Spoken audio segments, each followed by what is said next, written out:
Тілім мен тарихым құндылығының бастауы, білім мен тәрбиенің асқаратты айлығымызға қош келдіңіздер.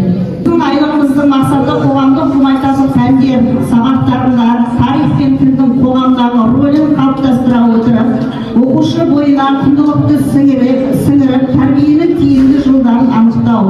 Бүгін ана тілін ардақтар тіл жанашырлары, армысыздар өрлі де асқақ рухта тәуелсіз елдің жас ұландары. Тілім мен тарихым құндылығының бастауы, білім мен тәрбиенің асқар атты салтанатты ашық деп жариялаймыз. Здравствуйте, уважаемые учителя и ученицы. Здравствуйте всем, кто пришел на наш праздник.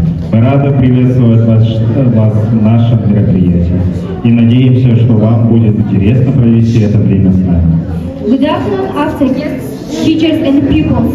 Good afternoon, everybody who has come to our party. Our language is connected with our thoughts and sense. We are very glad to see you here. Today is the day of languages. Let's start. Еңбектеріңіз жана берсін, денсаулықтарыңыз мықты болсын, аянбай еңбек ете беріңіздер.